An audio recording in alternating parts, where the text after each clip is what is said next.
Hey guys, Marissa here, and welcome to the Neon Tea Party, where our mission is to make crafting cool and prove that everyone, yes, you too, even you, can craft. As you might have noticed, we're just a tad bit obsessed with Pom Poms and absolutely love to teach how to make them. Today, I'm going to show you how to make a single color Pom Pom using our Pom Pom DIY kit, which has all the tools you need to make Pom Poms, tassels, and so much more. Are you guys ready to pom out?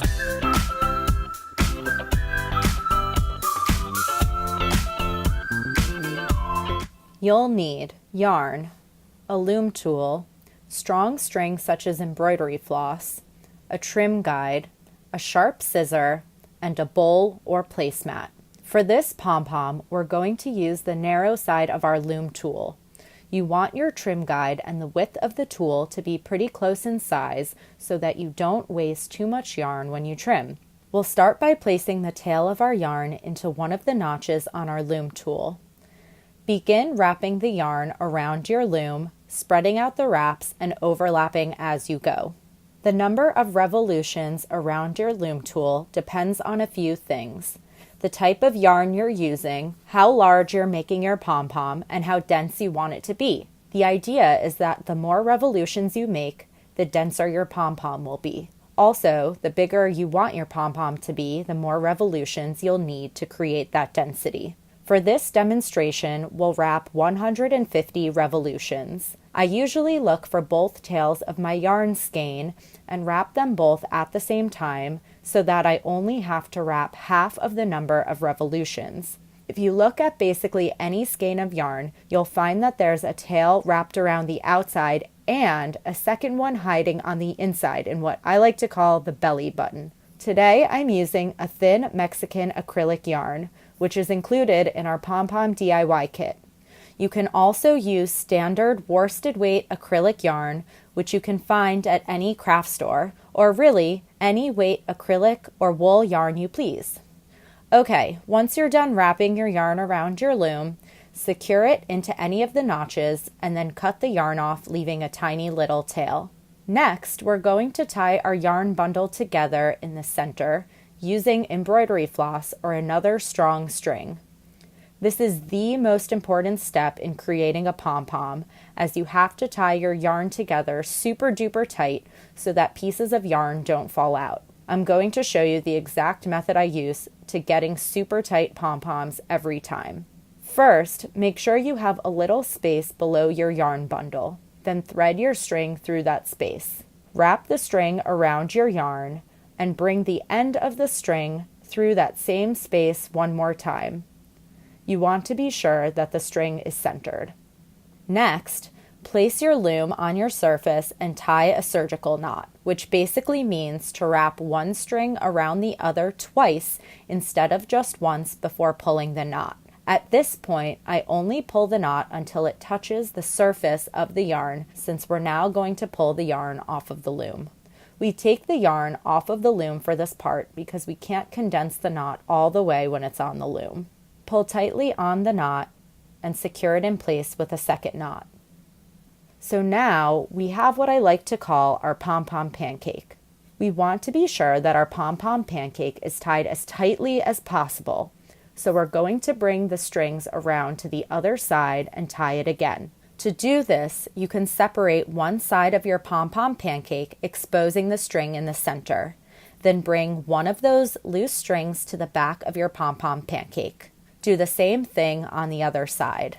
You should now have both strings on the back side of your pom-pom pancake ready to tie again. So again, we're going to tie a surgical knot, wrapping the strings around each other twice and pull down.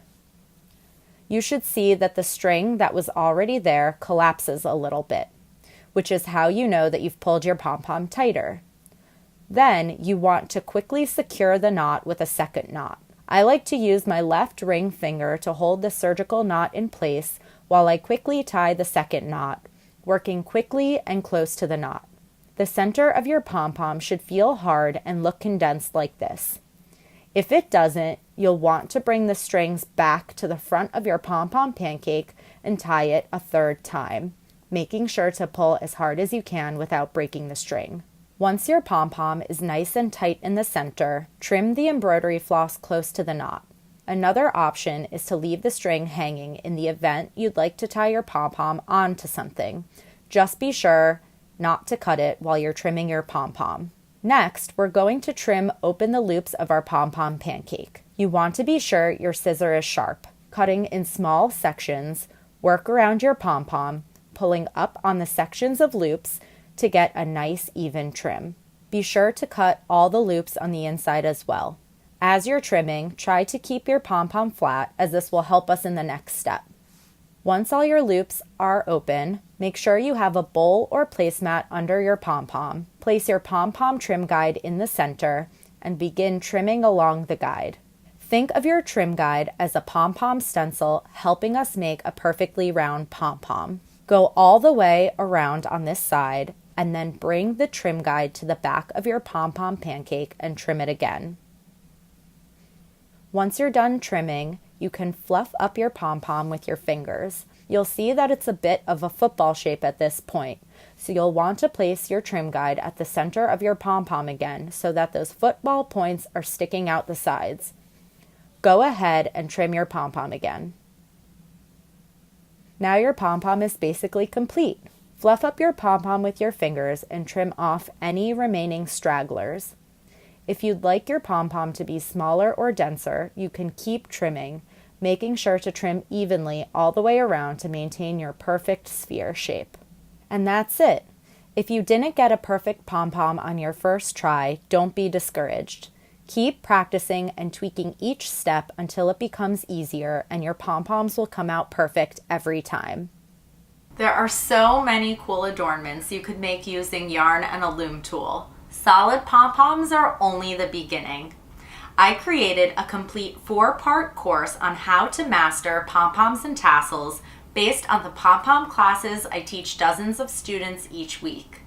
Once we review how to make pom-poms, I'll show you how to make all sorts of fun patterned pom-poms, including striped, color blocked, sprinkled, and speckled, which you can also use to make fun patterns like fruit and evil eyes.